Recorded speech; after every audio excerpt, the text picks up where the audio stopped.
नमस्कार, आपण पाहतात RK न्यूज. माझं ध्येय असं आहे की आपला महाराष्ट्र पश्चिम भाग, आपल्या भागाला म्हणतात की महाराष्ट्रातील पश्चिम भाग तो खूप मागासलेला भाग आहे.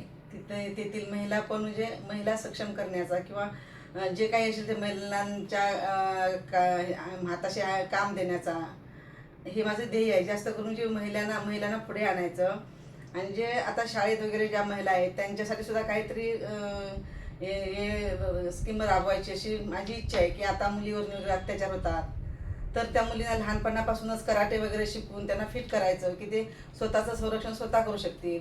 असे काही माझे छोटे मोठे असे महिलांसाठी जास्त करून माझे कार्यक्रम राबवण्याची इच्छा आहे.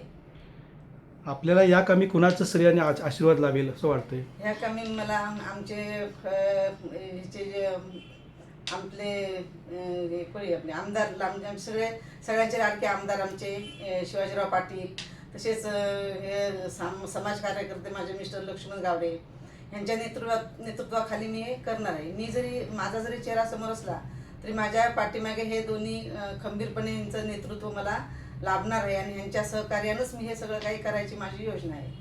या आताच आपण म्हटलं सामाजिक कार्यामध्ये आपले पती लक्ष्मण गावडे कार्यक्षम असतात. त्यांच्या माध्यमातून आपण आज समाजामध्ये सामाजिक कार्यात उतरत आहात. तर या समाजाला आपण काय सांगू शकाल की काय म्हणजे बाबा या तुमच्या अडकून मतदारसंघ असू दे किंवा चंद्र तालुका असू दे, लोकांना काय सांगू शकाल? मी लोकांना सांगू शकेन की तुम्ही अबला नाही आहात, तुम्ही सबला आहात आणि तुम्ही सक्षम व्हा.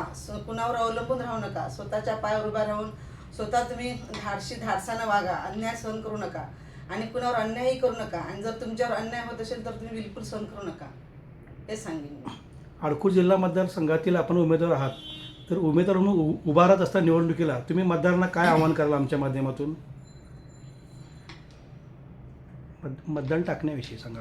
असं सांगा, शिवाजीराव पाटलांचा एकच नारा आहे, शाश्वत विकास. आणि तो शाश्वत विकासाच्या माध्यमातून मी जनतेसमोर येणार आहे.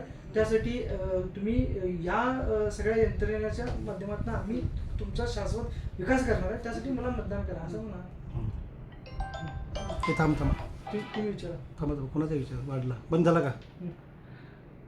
आमदार शिवाजीराव भावांचा एक शाश्वत विकास म्हणून सध्या अजेंडा सुरू आहे, त्याबद्दल तुम्ही काय सांगू शकाल? नाही, आजपर्यंत सगळे पुढारी नेते वगैरे होऊन गेलेच, पण त्यांनी फक्त विकास केला असं म्हणतात. पण आमचे जे आमदार आहेत, आमचे जे धडाडीचे आमदार आहेत, त्यांनी निस्वार्थपणे सगळ्यांची सेवा करत असतात. त्यांच्यासाठी त्यांचा शाश्वत विकास हवा आहे त्यांना. तर तो आम्ही त्यांच्या मार्फत आम्ही हा शाश्वत विकास करणार आहोत. आणि आमचा जो भाग जो आम्ही आता निवडणूक लढवत आहोत तो एक भाग नाही आहे, तो आमचा एक परिवार आहे. हा परिवार समजून आम्ही त्यांची सेवा करणार आहोत आणि शाश्वत विकास करून आम्ही ह्या जो आमचा भाग आहे तो सुजलम सुफलम आम्ही करणार आहे. मतदारांना मतदान टाकण्याविषयी किंवा मला विजय करण्यासंबंधी तुम्ही काय सांगणार मतदारांना? मग सांग की जर आम्हाला जर आमचे आमदार आहेत, त्यांचं ध्येय आहे किंवा ते ध्येय जर आम्हाला पुरं करायलाच पाहिजे, तर असं जसं आपण एका ह्याच्यामध्ये आपल्याला जो क्रांती कोण करणार असतो तो क्रांतीवीर असतो, तेव्हा क्रांती घडते. जेव्हा आपल्याला देशाचा विकास करायचा असतो तेव्हा म्हणजे निस्वार्थपणे काम करणारा देशभक्त हवा असतो. तसाच आमच्या तालुक्याला पण हा एक निस्वार्थ आमदार लाभलेला आहे. तर ह्याच्या सहकार्यानं आम्ही त्यांचा शाश्वत विकास सुरू करूया आणि त्यासाठी तुम्ही मला भरघोष मतांनी निवडून द्या. त्याच्यानंतर आमचा विकास आम्ही सुरू करूया आणि त्यांच्या कामाला सहकार्य करूया.